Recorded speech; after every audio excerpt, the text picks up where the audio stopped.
آپ کے ساتھ جو ہماری محبت ہے، ہماری عقیدت ہے، ہمارا احسان کا ان کے ساتھ جو تعلق ہے، اس کی وجہ یہ نہیں ہے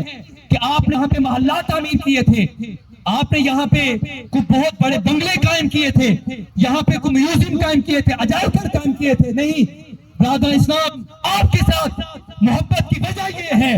احترام کی وجہ یہ ہے، عقیدت کی وجہ یہ ہے کہ آج 1000 سال گزر چکے ہیں،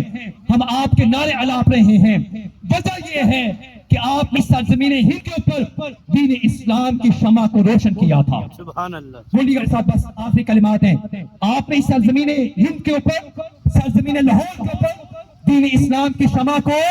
روشن کی۔ سارے بولیے بھی، جن جن کو ان کے صدقے سے ایمان کی دولت ملے، سارے بولیے۔ آپ کی ذات وہ عظیم ذات ہے کہ جنہوں نے اس سرزمین کے اوپر دین اسلام کی شمع کو روشن کی۔ گجواز کے اوپر دین اسلام کی شمع کو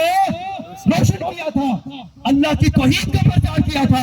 رسول اللہ صلی اللہ علیہ وسلم کی عظمت کے یہاں پہ جٹلے یہاں پہ قائم کیے تھے۔ برادر اسلام، آئیے حضرت داتا صاحب رحمۃ اللہ علیہ، آپ کے ساتھ محبت کا تقاضا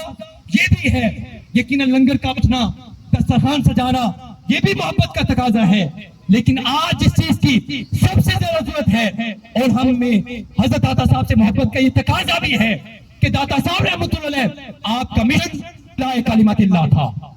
آپ کا مشن دین اسلام کا غلبہ تھا، آپ کا مشن دین اسلام کو تمام دین کرنا تھا۔ اس لیے حضرت داتا علی حجویری رحمۃ اللہ علیہ، آپ سے محبت کا تقاضا یہ ہے کہ آج کے اس ملک دور کے اندر ہم بھی دین اسلام کی شمع کو اپنے اپنے دائرے میں رہتے ہوئے اپنی اپنی صلاحیتوں کے مطابق اس شمع کو روشن کرنے کی کوشش کریں، دین اسلام کی ترویج اور اشاعت کے اندر اپنا کردار ادا کریں، مالی طور پہ، جسمانی طور پہ، فکری طور پہ، جس طرح سے بھی ہو سکتا ہے دین اسلام کے غلبے کے لیے ہم اپنا کردار ادا کریں۔ نعرہ تکبیر،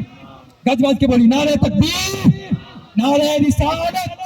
گنج بخشے فیض عالم، مظہر نور خدا۔ اور میں نے جیسے شروع میں کہا تھا، رب کعبہ کی عطا ہے ذات داتا، بس آخری دفعہ بول لیجئے سارے، رب کعبہ کی عطا ہے ذات داتا، خلق کی فرما روا ہے ذات داتا، تحفہ رب العلا ہے ذات داتا، گنج بخش دین حق کا کی ضیا ہے ذات داتا، گنج بخش فیض کا ایک در کھلا ہے ذات داتا، گنج بخش۔ اللہ تعالی ہم سب کو عمل کی توفیق عطا فرمائے۔